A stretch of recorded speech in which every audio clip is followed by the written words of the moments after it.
Welcome, J Fresh. Thank you for inviting me into your house. It's very warm, it's cozy, it's welcoming. Yeah, it's always warm. We like to make you feel at home, like you can relax, take your shoes off, put your sliders on and that. Everything's nice. Take your Man United top off. Well, this is the thing I believe already. Already there's friction in the building. There's already a bit of animosity. I walk in the building and half the team leave. And go, we're not having that. I thought we were on the same page of music and whatnot. But football just takes it to the next height. Yeah, it's gone. So, J Fresh. Yes, my brother. Mate, mad, one of the busiest people I know, or one of the most active people that I see about right now. I mean, you've got over 40 different stations you're on with your Urban Fire show. Mm-hmm. Yeah, you've interviewed from 50 Cent to Skepta to Vic Mensa, all over the show. How did you get started? In terms of music in general, was it DJing that you got a track to do? Was it producing? How did you get started? For me, it was being a fan of the music. I am of the age where if you wanted to buy certain tracks, you had to buy vinyl, and it was a natural progression. Turntables, DJing, that's how we got. Yeah. Many years ago, did pirate radio here in the capital, and community stations and whatnot. Get that in there. And yeah, it's just a natural progression from there. When you start to play records and you're really into music, you start to make your own edits and dubs and whatnot, and that's obviously the slow introduction into the producing angle. Yeah. With interviewing, just like being here with you boys and being on the other side of the desk, I always find it super interesting to get an insight into the people who make the music that I'm really feeling. Yeah. And then again, that just develops further from local people in your area, and then record labels or communities or blogs or whatever see what you're doing and go, right, well, this guy's over, this guy's around, this guy's got an album. And then you get the press invite. So a lot of it is the kind of snowball effect. Sorry, what area are you from? That's a question. I'll say Bournemouth, because most people would associate me living with Bournemouth. I lived there for a long part of my life, but I've lived in Watford, I've lived in Croydon, I've lived in Portsmouth and Southampton. He's lived in all the good areas. Have you lived in Manchester? I haven't lived in Manchester. Oh, okay, cool. But obviously you can tell. You can tell from my accent. You can tell from my accent. I'm clearly a Man United supporter. I'm messing. Come on, my G. Basically, that question had no substance other than have you ever lived in Manchester? That was blatantly just Manchester. It's just a football question. I'm messing. Nah, but you know what? The reason I asked is because obviously is if you're from East London, there was a lot of music. Artists that come out of East London. There was a point where when grime basically come out of East London, you know what I mean. So obviously it's good to find out where people. Yeah, definitely. 100%, man, 100%. So where did it go? Where did it go from the DJing to as in getting into radio and getting into clubs and stuff and being active like that? How did you jump in? What was your first club set like? Oh, terrible. Absolutely terrible. Yeah, like anyone who's honest with themselves, the very first DJ set you do as a DJ is horrendous. Were you nervous? Is that why you? I think it's because, obviously it's you're long excited. Time ago You play all the bangers at the wrong time. You throw everything on. You're like me, 10 minutes. Like me. You used to playing records in your bed, literally records in your bedroom when you go in a nightclub and everything's a lot louder. And it's not like nowadays where you can just press sync or whatever.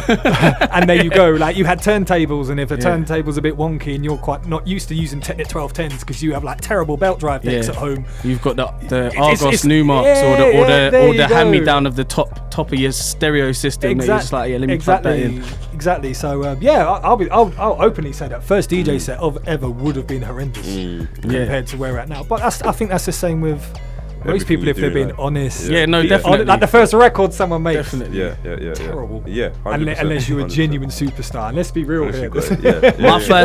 My first DJ set, to confirm, was at a school disco. Okay. And I was the plug at school, innit? Like I was the guy. You still are, G? Yeah. Come on, I'm the plug. But I was the plugger, so I'm just letting people know the heritage. I was the plug from back then.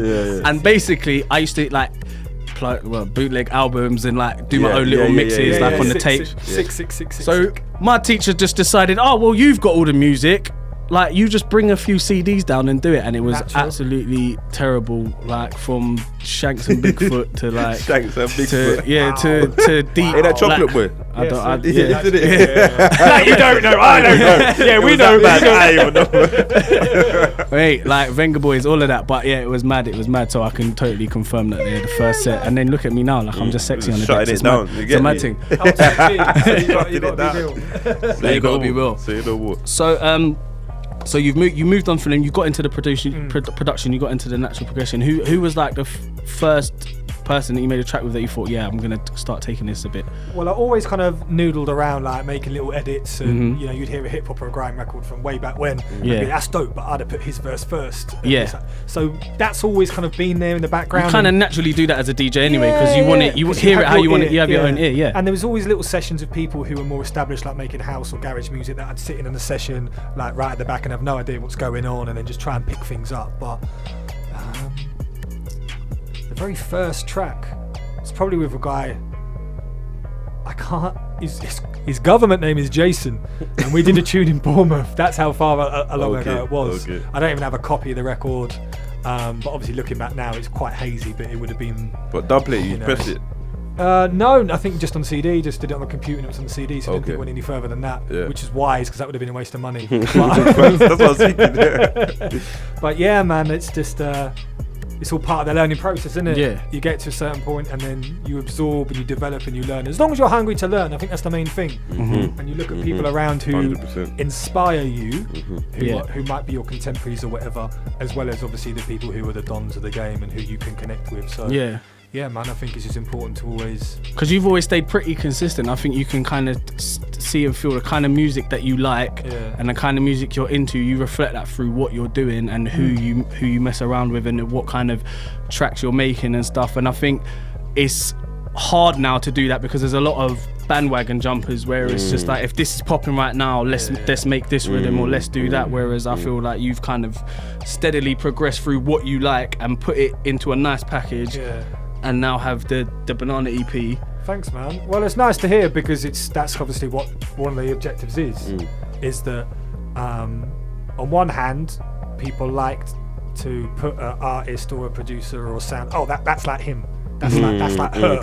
So that's how we can understand it. And at the same time, if you're someone who is very, very open musically and you might make Mark Ronson, for example, a huge range of stuff, all super dope, whether you're into it or not. But yeah, for me, like I'd kind of say it's within the big like circle of hip hop and grime, and then for me, you know, that is, you know, records by like Kendrick and Nas, you know, as well as like Swiss Beat stuff, as well as like the Drillers and trap stuff. And then as you go into grime, obviously, you know, you had that whole R&G thing a while ago that was all the melodic kind of stuff, as well as like 8-bar, as well as like you know, the skippy stuff. Like there's lots of subgenres of it, but within that sphere. So when people say like exactly name it, I say hip hop / grime, and to some people they don't like the two being mixed up, but I'm like, cool, that's what I do. And if you like one record, you might not like the other, and vice versa. But I've always said it. I've always said that they go hand in hand, and whether people like it or not,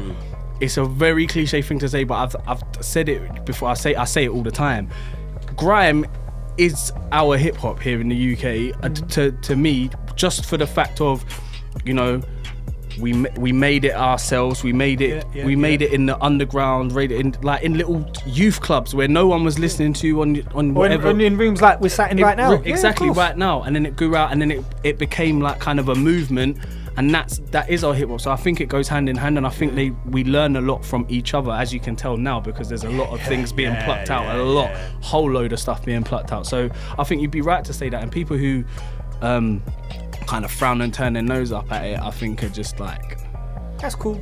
They're entitled to that. Yeah, they're entitled to do it. But it's, I'd be. But I think it's unjustified, really. I just think you need to look at it properly and see and take it for what it is. Yeah, it's media. If it's good, it's good. If it's bad, like you can tell if it's bad. If someone goes, I do hip hop grime, and they've just like I said, like just jumped on the bandwagon. It's an R&B tune a minute ago. Now it's Bashman. You can tell if someone's jumped on the bandwagon or not. Yeah. Cool. So I'm gonna ask you.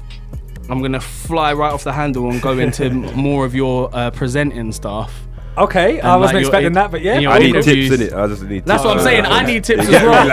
While you're here, Fresh. Yeah, while you're here, you don't have to reveal all your secrets. We'll maximise this. Yeah. We were like, how do we get back? Just ask him. Basically, right, cool, man. I'm open. Let's do this. Yeah, no. So, like, how do you interview someone? How do you start off interviewing someone? Like, how do you think of your questions and think like, right, if you're not particularly a fan of them? Wow, good question. Or do you take the interview in the first place if you're not? It's a good question. Pass it to Sloth. I don't think it makes a massive amount of sense to interview someone whose music might be wicked, but you're not really about. Yeah. I think, with respect, that what's the point? If it's because like they're famous, then why don't you just go and interview like a pop star, or get involved in some celebrity TV stuff, nonsense that the world's talking about right now, and I think I'm the only person who doesn't watch. And me as well. Yeah. So I'm guilty. I think I think I'm not gonna lie, I'm guilty. I think why are you interviewing them is probably the first question. Your question there, would you pick someone who you're not really about, or they're not what you're about? Then if they weren't super interesting to me as a person, or how they approach their craft, some people are not the best musicians in the world, but they're so creative and open that you're like, I want to talk to you. You want to pick your brain for a second. Insight into your world, because your world's a million miles from my world, and I might find something that might inspire me. But just to pick someone completely out there, I'll do it. Who's the worst that you actually interviewed then? The worst? Yeah, like the worst interview that you've had.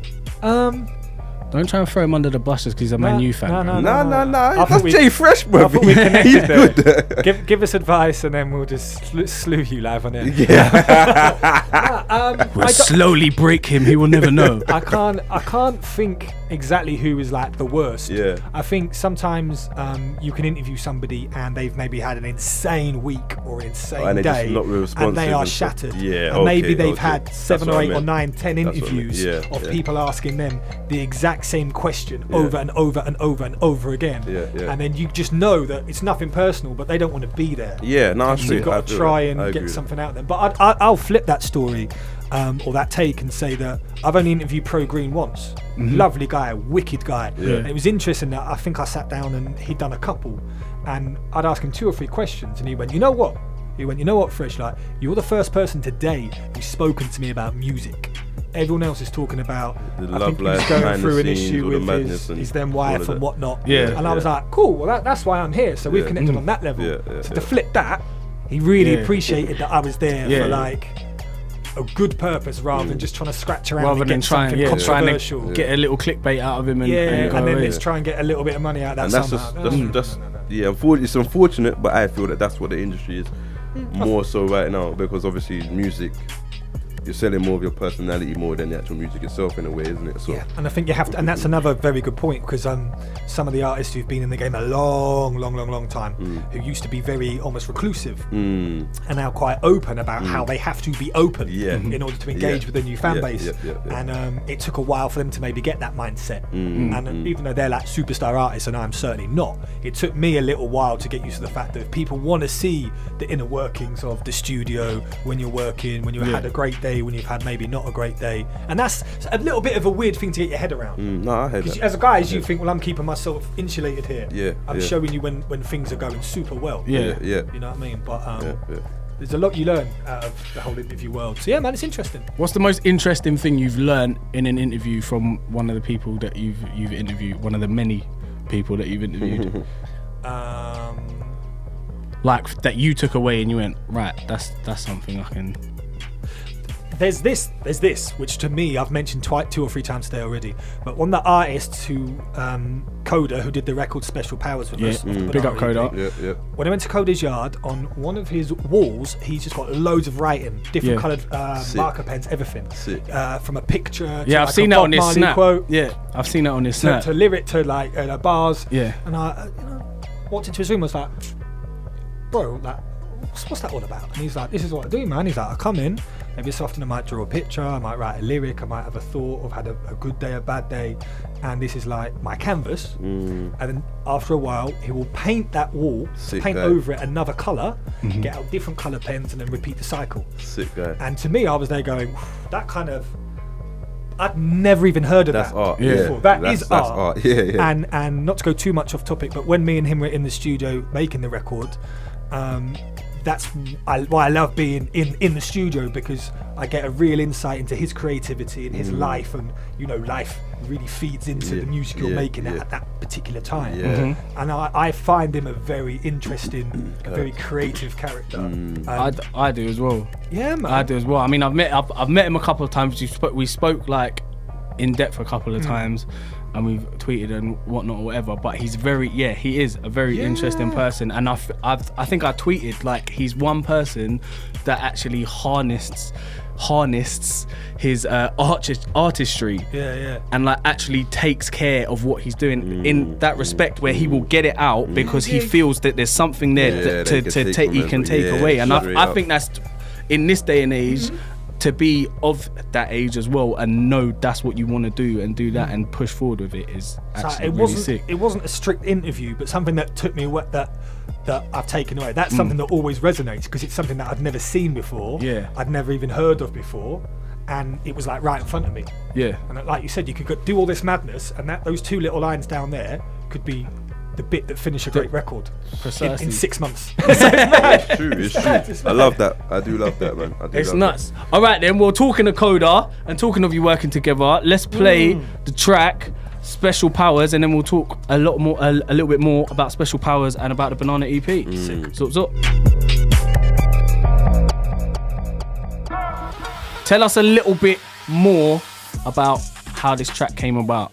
How did you meet Koder first? How did I meet Koder? It was back in 2013, 2014. I used to do some stuff at the Dairy Studios in Brixton, and I got Koder to come in for like a freestyle session / interview stuff that I was doing then. Connected with him, really cool guy, obviously fan of his music. I think I found him on SoundCloud a few years ago, and he'd done like a couple of EPs and whatnot. And I was like, cool, dope guy, dope records. Now we've connected, like I can see he's cool, his head's in the game. And after the previous EP that dropped at the start of the year, Koder was always someone I wanted to do a record with. So I'd started to make this track with a view of it being for him, because I knew that I wanted to make something that I thought would work for him and he'd be excited about. And then that's the record, and it works and sounds cool, rather than just flinging anybody anything and hoping someone does it. I don't like doing that. Sent it to him, and he was like, fresh steam. I was like, yes, Koder's on board. So Koder came down to the studio in Southampton that I used. Big up Jojo, got a wicked studio there, and he came in. Already had some clear ideas for the record. Again, like I said a little bit earlier, good to sit down, chop it up, see where he's at. He plays around ideas, I hear them. He's not sure about something, I'm like, right, that's sick, you've got to do that bit. And then we kind of piece it together from there. So to me, it's always preferable to be in the studio with somebody like right there with them to then like connect and really get the record how you're both happy with. I feel that's majorly important. As someone who used to spit myself as well, like I've seen the videos, fam. I've seen you just stepping off the decks and getting wheel ups and whatnot. Come on, G. You know the mad thing is, the mad thing about this guy, I've known this guy for a while now, and from I first met this guy on the shop floor as well, I met him, and he was spitting bars in the changing rooms, fitting rooms, and that. We all used to spit in it. But you know when you spit and then someone else spits and you don't want to spit again after that? You know that feeling? That situation. That's been me forever, because I've never spat a bar. So I know exactly how you're feeling right now. I love that. Yeah, man. That proper skills. No, but I'm saying, like, it's like, from someone who spits, I feel like you have to have that chemistry with someone, and kind of, I liked building from scratch with someone, and because you get people's reaction, and you get, it's a real chemistry, and it's chemistry, it's biological, it's all that, everything. 100%. Put a little salt and pepper in it, salt bay it up, and season it up nicely. Yeah, get me. And I know sometimes like logistics, like we were just saying earlier on in our conversation, that where I'm based is obviously quite away from a lot of people. Yeah. So sometimes it's a case of, like with this thing, is that I'll make something, And then I'll be like, look, this is kind of where I'm at the moment. Let me send it to you, see what your feelings are, see where you're at with it, and then together we work it out. Because everyone's got life, everyone's got other projects going on. Yeah. Do you know what I mean? But yeah, man, like I come together. Like the other artist on the EP is a guy called Tubby Boy. That track's a little bit different. I heard you play it earlier, so thank you. Yeah, no, of course, always. And again, Tubby and his crew called Yeah Boy, they're on a different kind of wave. And again, it was like a record that I thought would work for him, and he wasn't too sure. But I'm like, but you can kind of do this, get a bit of your personality in there. So yeah, the process of that with the EP was quite fluid. And likewise, Dots Per Inch done a remix of this particular track. Yeah. I've known Dots for years, really, really good guy. Different music world, like us, like house garagey based stuff. Yeah. I did a remix for him a month or two ago, and yeah, it came up, and I was like, one thing about Dot, I just want to say, if I see his name on DJ City, shameless plug. If I see his name on DJ City, yeah, and it says Dots Per Inch remix, I just click it. I don't even care. Go, man. It's a straight. It's a straight 5. Exactly. Bam, go. We need to cut this out audio and send it to him. I'm going to do that. I've been telling him for a while. He's a very humble guy as well. Yeah. Do you know nah, what I mean? man. Any time, like it's so much. It's like, it was like that for James Hype as well for a while. James has done amazing. Just see his name and I just like bang. And then Shellers. like Dots. I see Dots Per Inch on in brackets. It's like boom, go. Yeah, like, it's a go. I don't even need to. But yeah, so where did we go after the Banana EP then? Sorry, mate. What? Now that you bought, because that's the question I had in my head. What? Where's the fruits? Because the record label is Fresh Fruits, right? You've done your research, bro. We Just research, slightly, B. You just research slightly. hard. That's We down might to be all of us, that's sporadic down to about all of what we us, I'm say, gonna- but we do yeah, our there research. is. Yeah, it's in a roundabout way we get there. And obviously banana EP, That's right. pineapple EP before. was first. Yeah. What's the next one? Mangoes and. Well, I can't give you that. Can't give me that. I say information. that off it. That would do it. But the whole fruit thing, it's not that exciting, I'm afraid. Oh. I love fruit. I eat fruit all the time, especially in the studio. Okay. And when I finish making a record or two, I need to give it a name rather than just put it in a folder. And literally, I was eating pineapple chunks and went, let's just stick that one in there. Let's call that pineapple. Yeah, sick. And then likewise with banana, I was like, let's just put that in. That's the banana thing. And then when I did the pineapple EP and that come out at the start of the year, big shout out to Kat and all the team at 10 Letter. They were like, rah, pineapple, that's a sick angle. That's like, no one does something like that.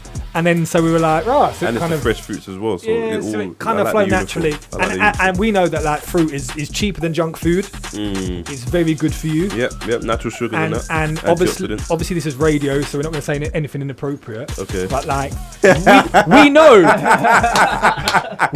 that your girl likes when we eat pineapple or banana. So. Yeah, we love that. Jack 'em. Fresh. So Done. basically, we take care of all the bases. Yes. No excuses. Yeah, man.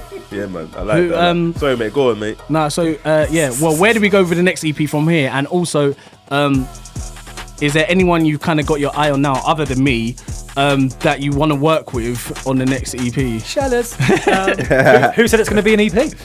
Or album? You never know. This whole summer, I've just been making records. Yeah. That's all I've been doing constantly. So there's people out there.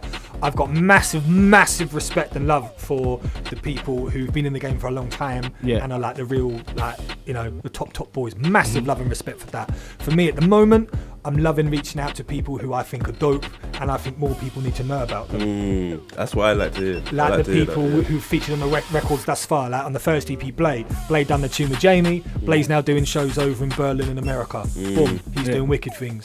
Strive, him and the team, they've been doing festivals and whatnot. Don Jagger, I know you guys here at West, I've been playing his music for years now.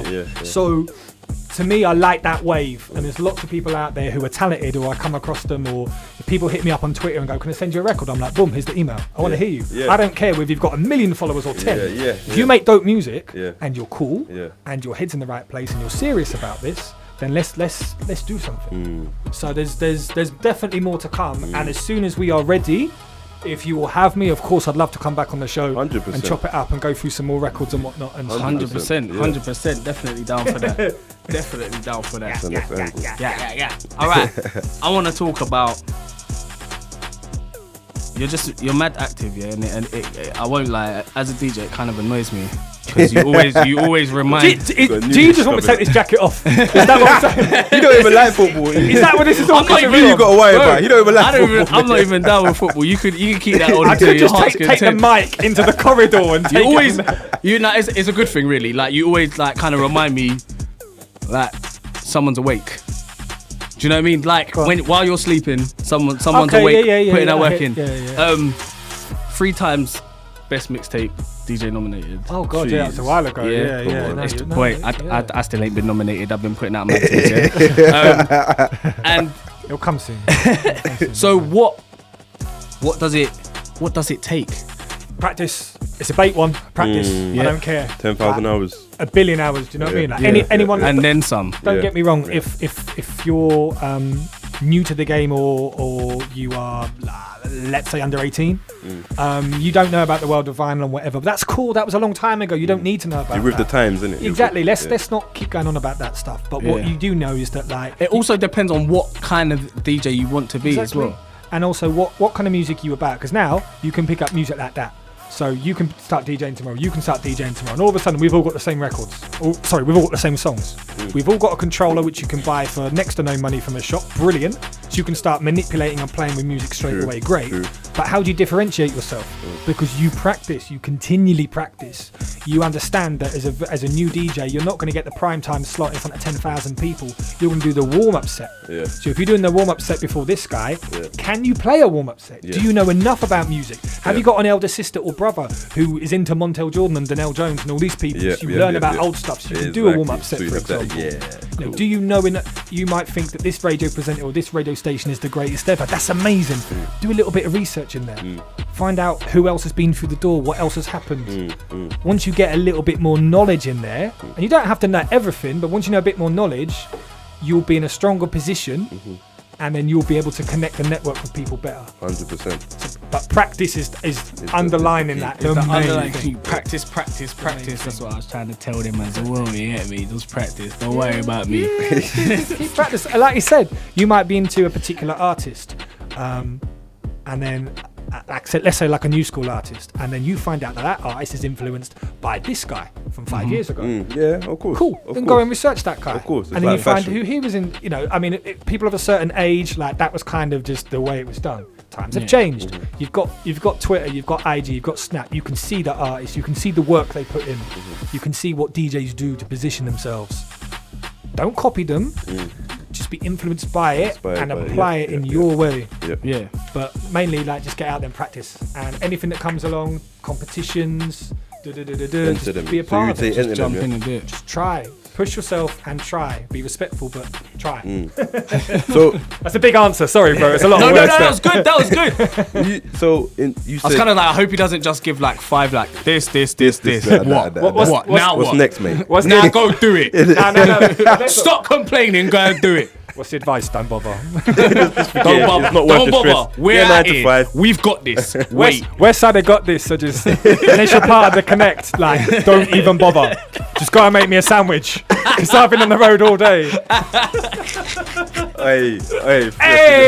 It's Jay Fresh in the building on Westside, ladies and gentlemen. This is Westside. All us my man. The App Man and myself, Galileo. My G's. Listen. Hold on 1 sec. What are you doing? No, what are you doing? No, what are you doing? I was going to ask another couple questions. You interrupted me. You go. I was going to ask another couple of questions. But if you're going to do something, because you said that you're going to shut something down. No, go on. Oh, you're good. All right, cool. So I'm intrigued to know what you're feeling about the industry in terms of artists that are coming out now. Because you just said something about, you respect that the new artists, if you're just starting now, you might not know. Who are you feeling right now? Don't matter what genre, anything, like whatever. But who are you feeling right now that's actually doing bits? Who am I feeling? Yeah, who are you personally? Koder. Yeah. Emac. Saying nothing. Okay, yeah. Emac's doing a lot. Yeah. Blaze doing so well at the moment, and he's really moving forward. Bits. And Emac, everyone you just mentioned, to be fair. Yeah, definitely. Who else was it the other day? Someone sent me their record and it was really good. I wish I could name check them, but I can't remember. But they're ones that straight away, to me, I read Ocean Wisdom's doing really well. I love Ocean Wisdom. I want to hear so much more of Ocean Wisdom. Yeah, he's from Brighton, innit? Yeah. And it's just mad. I've seen him a few times in like Camden and that, but this is like back. But like, what's the track? And he's in the drop top. It's an old track anyway, really but he's stuff, he's just doing bits, brother. And he's like lyrically, he's mad, bruv. He's so, I don't want to disrespect him by saying he's underrated, but like you listen. Yeah. You zone and you listen. He starts and you just go. That's what you need. Yeah, that's what you need. Yeah. So yeah, there's people, and I'm sure there would have been some that I missed out, and I'll get back naturally, in the but that's how it goes, isn't it? That's how it goes. But in terms, your other question about the industry, I think we're in an amazing position right now where 100%. People can chart and end up doing arena tours and whatnot off mixtapes that they are getting charted from their own fan base, and I think that gives artists a real freedom now, which is amazing, and is a great example to anybody, whether you're 15 and been doing it for 45 years, or whether you're 15 and want to get involved and you want to be the next J Hus. What better example to show if you do stuff and you connect with people, you can reach your goals and you can get. Look at Khaled. Look at what Khaled is actually doing. What is he actually doing? There with everything. Everything. He's records. You know why? Yeah. You know why? Snap. Like. Yeah, because he was the social media, everything. But even in terms of, if we just look at music now, harnessing and look at the records that he's put out and where they're doing and what they're doing, and where they are on the Billboard. And like Khaled's now beyond music. Solid. Solid. So I think there's even his son's bigger than half these artists that are doing music. You know what I mean? Us are just out there, but like he didn't even know what's happening. He doesn't even know it. That's when you know you're balling, isn't it? He doesn't even know he's bigger than half the globe. We might as well all give up now. Yeah. But yeah, I think like I said, there's real good examples now to show people how they can get and reach their goals. The technology right in front of us can enable you to video a radio interview to show an insight into who you are as an artist and whatnot. The tools are there, man. The tools are there, and it's never been a more exciting time to be from the UK, whatever part of the country you're from, whether you're male or female or whatever your sexual orientation or religion is or race or whatever, it does not matter. You get out there and make your music and do thing in your way, and you can achieve anything like that. 100%. That's how that's how I firmly believe right now. 100%. Break. Well, listen, I just want to thank you for coming in and talking to us, blessing us with music. Also kind of sub-agreeing, because I saw the look he gave me when I said apart from me on the next thing you're working with, so he's kind of subconsciously agreed to it. I don't really know about this one here. Have to hear some more of these cold 16s, don't we? No, but seriously, thank you for coming in. Thank you for giving us your EP. Tell people, where can we get your EP? Where can we reach you at and get more of your mixes and stuff? Yeah, wicked. EP, the Banana EP is available right now, all digitals, Spotify, iTunes, and every other place. It is there. It is gonna be the best, like £3 or whatever you've ever spent. Better than those cheap takeaway meals or whatever. Don't damage your health. Don't buy wings. Just get 4 spicy tracks or something. Exactly. Get some potassium inside your system. Your girl will thank me later. It's too cold. Sorry, I forget we're on radio sometimes. They don't know, man. Yeah, but it's good fruit. It's good food. Fruit is good for you. Yeah, man. Keep that up. And for me, socials. Twitter, Snap, IG, everything at JFreshOfficial. I am active. If you holler, I will holler back. Fully active. If you're an artist and you've got records in the field and you want to send me stuff, just send it to me. If I play it, I'll play it. If I don't, I don't. Don't take it personal. Don't take it personal. Just go back to the lab. Let's just be cool. But I'm always around. And thank you to both of you and to the whole West Side team, because the station has supported us before with records, and you guys inviting us into your house. Thank you very much. It means a lot. So thank you very much, man. I appreciate it. Thank you. Well, you're going to be taking over a little bit later as well. Half an hour mix. We're going to be. We might even put up the track list for you. we might even put up the track list for you. That's how deep it is. Yeah. Giving away the dubs. Listen. This is Westside. Thank you, Jay Fresh, for coming in. Make sure you go and cop the Banana EP. It's out now. I'm going to play Special Powers one more time for you, because it's just too much fire. DJ Olos, Galileo, Midweek Mix, taking you through till 10 p.m. You know what it is.